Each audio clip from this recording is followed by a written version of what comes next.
Pursuing sync licensing while also promoting your album to fans, record labels, and publishers, those are not mutually exclusive pursuits, but they do require different strategies and processes. And we're going to talk about that today.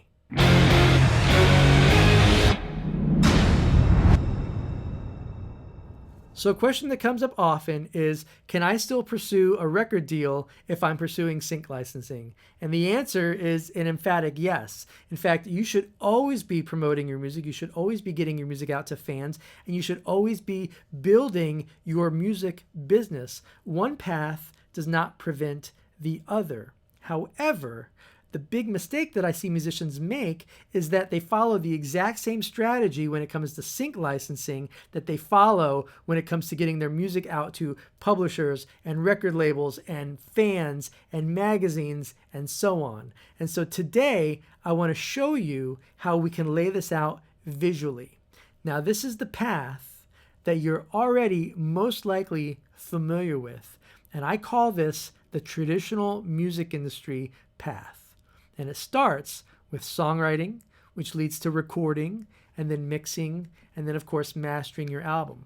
After that, we get into the process of creating all the album artwork and the promo photos and the various promotional materials that you're going to use, including bios, one-sheets, really anything that you're going to use to promote your album, right? And then that leads us to the CD duplication. So if you plan on printing CDs or even pressing some vinyl, that's going to happen at this stage of the process. Then once all of that is done, of course, you're going to promote it to record labels and publishers. You might upload it to various online music stores and streaming services. You're going to send it out to magazines and various online websites to get reviews and write-ups, right?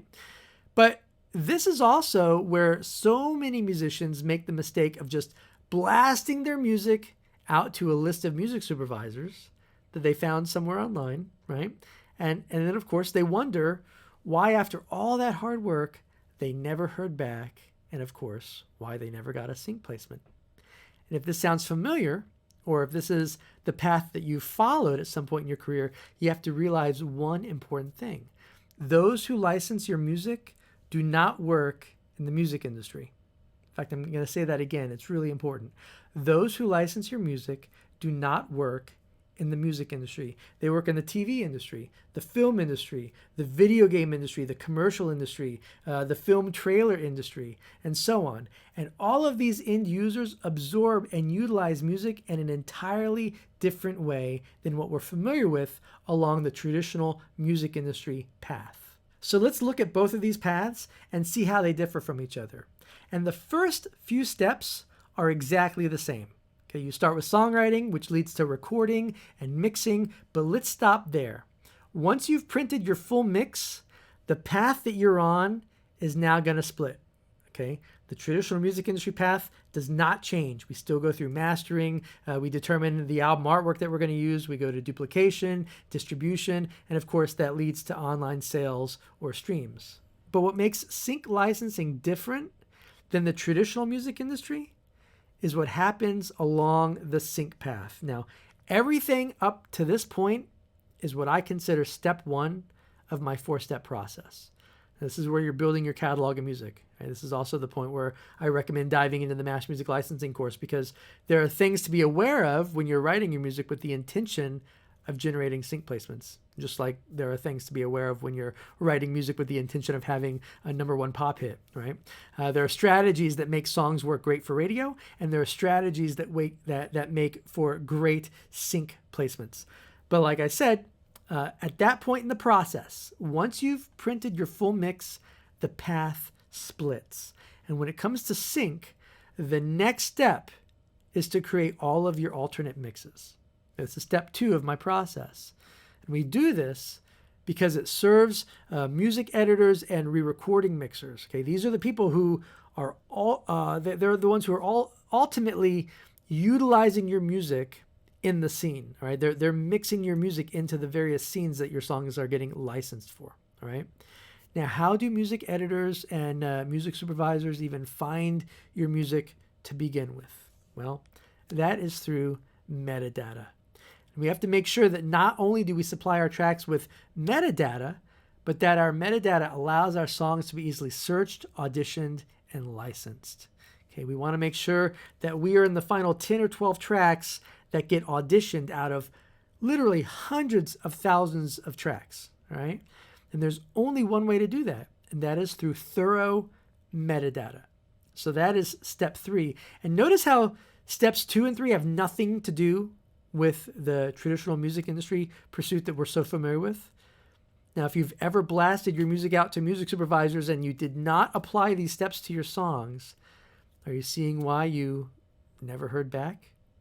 These steps are really essential. They're really absolutely essential to your success, right? And that leads us to step 4, which is delivering your music to those who are currently using music in the style and genre that you create. I'm going to say that one more time. Step 4 is delivering your music to those who are currently using music along the style and genre that you create. Now, it's not about blasting people's emails. In fact, that is quite possibly the worst thing you can do. You have to follow a value-oriented approach. For example, if you're in a jazz trio, would you send your CD to the local rock radio station? No, of course you wouldn't, because they play rock. They don't play jazz. Well, it's the exact same thing here. Okay, if a music supervisor is currently using, say, for example, female singer-songwriter tracks on the show that they're working on, why would you waste your time and, even more importantly, theirs by sending them your hip-hop album? It's going to get deleted and thrown in the trash. It doesn't relate to what they're working on. And the reality is that if you do this more than once, you run the risk of getting blocked.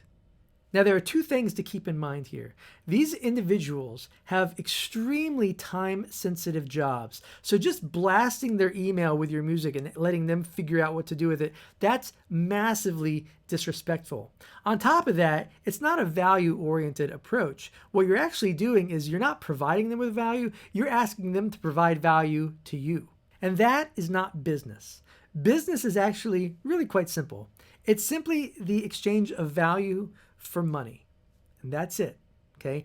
And when we are licensing our music, that's exactly what we're doing. We're providing value, which is the ability for these individuals to license our music so that they can help tell the story and do the job that they're working on. They're working on a TV show or a film, and which is really just telling the story visually, right? So we're providing massive value to them. And of course, the benefit that we get is that they pay us a licensing fee. And the long-term benefit is that we get the back-end royalties, right? But business is simply the exchange of value for money. We serve them with great music, but we don't blast their email and blow them up expecting them to use our music and figure out what to do with it.